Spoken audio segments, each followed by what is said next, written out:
की कर लेते हैं तो देखिए ईरान पर लगातार 2 दिनों तक हमले और तीसरे दिन की धमकी के बाद यू टर्न लेकर के ट्रंप अब दावा कर रहे हैं कि जंग खत्म हो चुकी है। ट्रंप का यह दावा है कि ईरान अब परमाणु हथियार नहीं बनाएगा। ईरान के साथ डील हो चुकी है और जल्द यूरोप में साइन होंगे। लेकिन इस बार आपको बता दें कि डील के लिए नहीं आऊंगा, जेडी वेंस आएंगे और ट्रंप ने यह भी दावा किया है कि डील साइन होते ही स्ट्रेट ऑफ हॉर्मुज खुलेगा। We're going to get pretty close. It's going to come down, and when oil comes down, everything else comes down. And most importantly, we have a deal that Iran will never have a nuclear weapon, which was the whole purpose of what we had to go through to get this. So it's a big, very big thing. देखिए Iran और America का युद्ध भड़कने के साथ ही अब Ukraine और रूस की जंग भी खतरनाक होती जा रही है। जेलेंस्की अब पुतिन की सेना की गर्दन पकड़ने की कोशिश कर रहे हैं। उन्होंने पुतिन के खिलाफ जमीनी हॉर्मुज तैयार कर दिया है। जमीनी हॉर्मुज यानी कि हाईवे ऑफ डेथ, यानी इस हाईवे को मौत की गारंटी माना जा रहा है। रिपोर्ट आपको दिखाते हैं।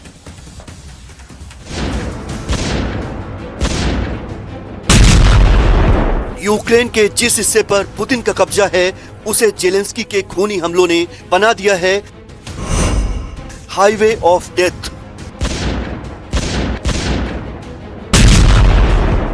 ये यूक्रेन में R280 नाम का हाईवे है। इस सड़क पर मौत की गारंटी दे रहे हैं यूक्रेन के ड्रोन अटैक।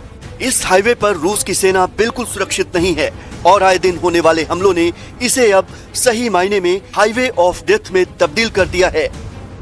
यूक्रेन के युद्ध में रूस के लिए रसद पहुंचाने वाला ये बहुत ही जरूरी रास्ता है। यहाँ हमेशा कोई न कोई ट्रक या मिलिट्री की गाड़ी ड्रोन का शिकार बनती रहती है। जेलेंस्की का मकसद साफ है, वो रूस की गर्दन पकड़ना चाहते हैं।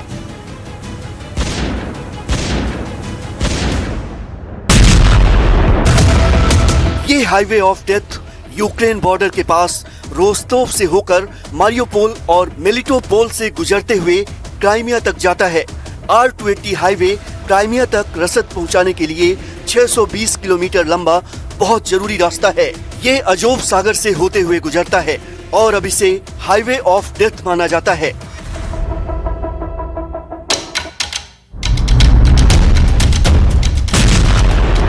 क्राइमिया में रूस की नौसेना का बड़ा अड्डा है। यहाँ भी हमले होते रहते हैं। इस हाईवे पर तेल के टैंकर हो, हथियार ले जाते रूसी सेना के ट्रक हो, मिलिट्री का काफिला हो, जेलेंस्की की सेना कोई मौका नहीं चूकती। उसके ड्रोन यहाँ बहुत आराम से रशियन आर्मी और उसकी सप्लाई लाइन पर हमला कर रहे हैं। फ्रंट लाइन से इस हाईवे की दूरी कहीं 200 किलोमीटर दूर है तो कहीं सिर्फ 20 किलोमीटर दूर युद्ध चल रहा है।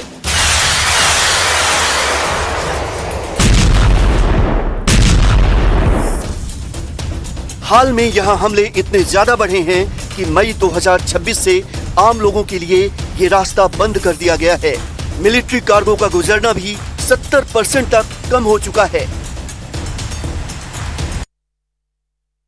कि यूक्रेन ने रूस के क्रीमिया सप्लाई रूट पर हमला करके एक पुल को उड़ा दिया। उधर रूस की तेल रिफाइनरी पर हुए हमले के बाद रूस ने 300 से ज्यादा यूक्रेनी ड्रोन मार गिराने का दावा किया। वहीं पुतिन के जेलेंस्की से मिलने से इनकार के बाद यूरोपियन यूनियन रूस से मध्यस्थता में जुटा हुआ है। इटली की पीएम मेलोनी ने कहा है कि यूरोपियन यूनियन से सिर्फ एक ही प्रतिनिधि रूस से बात करे।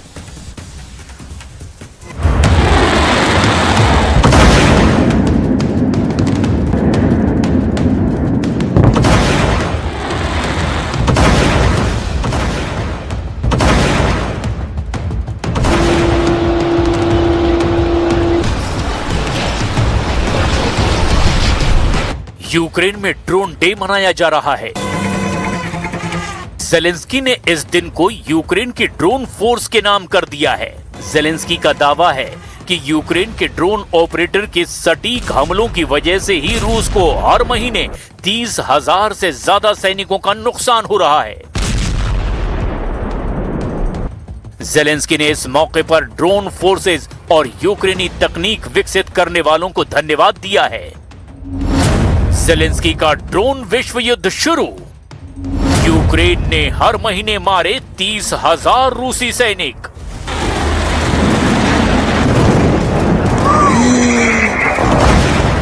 यूक्रेन ने रूस के खिलाफ सबसे बड़े ड्रोन युद्ध की शुरुआत कर दी है। रिपोर्ट में दावा किया गया कि यूक्रेन के ड्रोन हमले में रूस की मेन अफिप्सकी ऑयल रिफाइनरी में आग लग गई।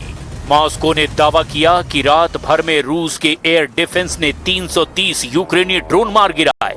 इस हमले के बाद रूस के कई इलाकों में ईंधन का संकट गहराता जा रहा है। लेकिन सवाल ये है कि दूसरे विश्व युद्ध के बाद यूरोप में लड़ी जा रही सबसे बड़ी लड़ाई में जेलेंस्की को जीत मिल पाएगी?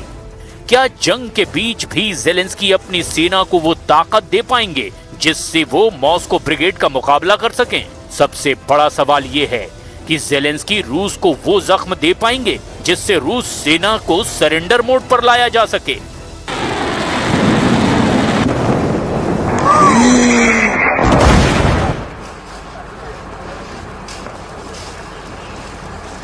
तो 2022 में युद्ध की शुरुआत के साथ ही रूस की सेना ने यूक्रेन के 20% इलाकों पर कब्जा कर लिया है। 2025 में मॉस्को ब्रिगेड ने 6000 वर्ग किलोमीटर के एरिया पर अपना दावा ठोक दिया, लेकिन 2026 में जेलेंस्की के लड़ाकों ने पूरी कहानी ही पलट कर रख दी।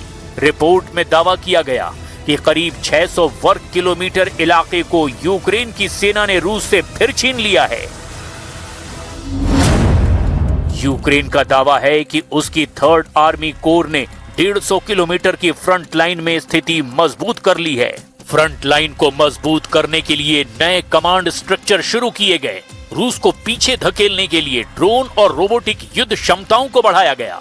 यूक्रेन की 3rd आर्मी कोर ने दावा किया कि पहले हर महीने 70 वर्ग किलोमीटर जमीन गंवा देते थे, लेकिन आज की तारीख में 1 मीटर जमीन भी खिसकने नहीं दे रहे हैं। और अब जब जंग की नई तस्वीर ने रूस के शहरों की चिंता बढ़ा दी है, जेलेंस्की ने दावा किया है कि उसके क्रूज मिसाइल फ्लेमिंगो ने रूस के अंदर 1000 किलोमीटर तक हमला किया। यह हमला रूस के शहर चेबोक्सरी में हुआ है, जिसमें रूस के मिलिट्री कारखाने को निशाना बनाया गया।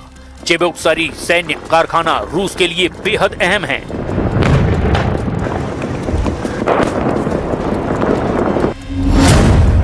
रूस की इस मिलिट्री फैक्ट्री में शाहिद ड्रोन, स्कंदर और कैलिब्र मिसाइलों के उपकरण बनाए जाते हैं। शाहिद ड्रोन की रेंज 1000 से 2500 किलोमीटर तक है और ये 185 घंटे की रफ्तार से और 50 किलो बारूद के साथ टारगेट को हिट कर सकती है। 500 किलोमीटर रेंज वाली स्कंदर मिसाइल 7200 किलोमीटर प्रति घंटे की रफ्तार से और 700 किलो वॉरहेड के साथ अपने टारगेट को तबाह कर सकती है। कैलिब्र मिसाइल की रेंज 2500 किलोमीटर है और ये 1000 किलोमीटर प्रति घंटे की रफ्तार से 500 किलो बारूद के साथ टारगेट पर हिट करती है। यूक्रेन के खिलाफ जंग में रूस ने इन तीनों हथियारों का जमकर इस्तेमाल किया। डोनेट्स्क से लेकर जापोरेजिया और कीव तक भारी तबाही मचाई, लेकिन पहली बार जेलेंस्की ने यूक्रेन में बनी missile FP5 flamingo cruise missile की ताकत दिखाई है। दावा है कि रूस में मिलिट्री और ऊर्जा टारगेट को हिट करने के लिए यूक्रेन ने एक दिन में 2 फ्लेमिंगो मिसाइल का इस्तेमाल किया। इस मिसाइल की सबसे बड़ी ताकत है इसकी रेंज। ये 3000 किलोमीटर तक अपने टारगेट को तबाह कर सकती है। इसमें 1.5 टन का वॉरहेड है जो दुश्मन के सबसे सुरक्षित ठिकानों पर गहरे हमले की ताकत देता है।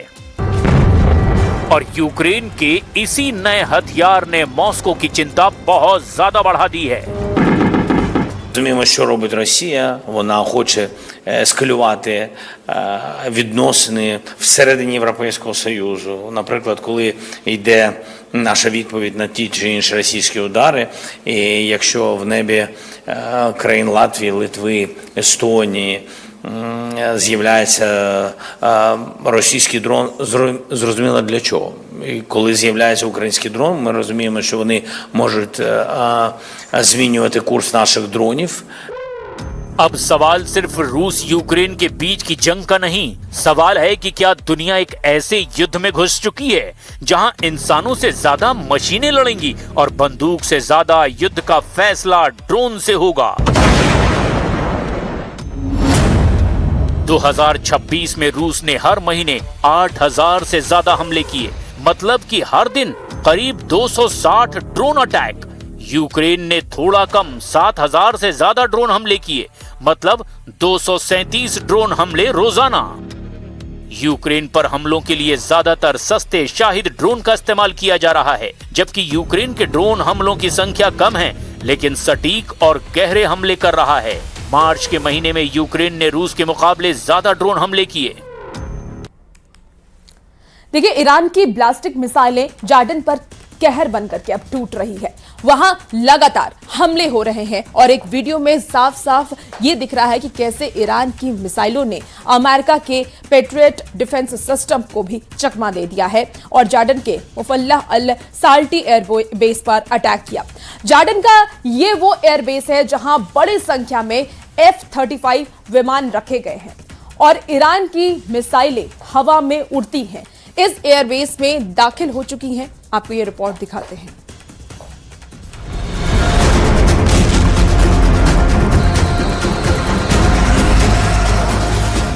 बहरीन में सायरन बज रहे हैं।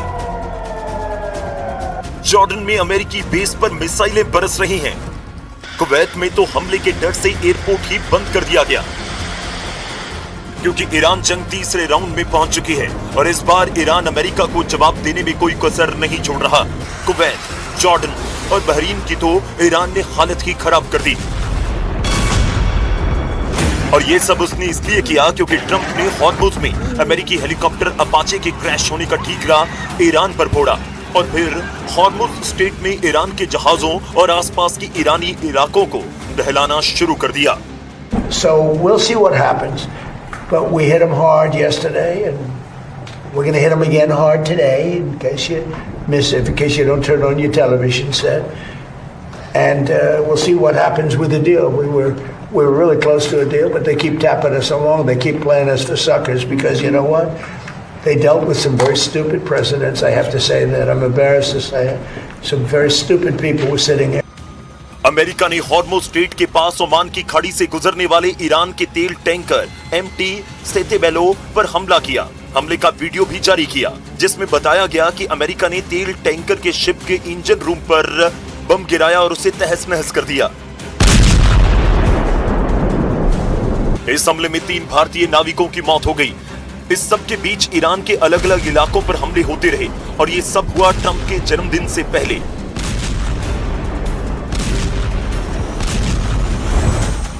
14 जून को ट्रंप का जन्मदिन है और उनकी बर्थडे विश है पूरी दुनिया में शांति।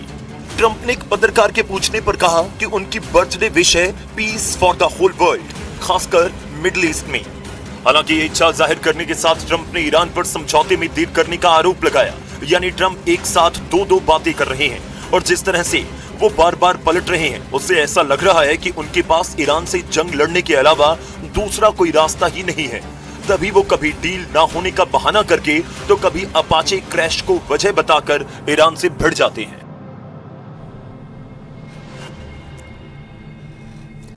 और चलिए वक्त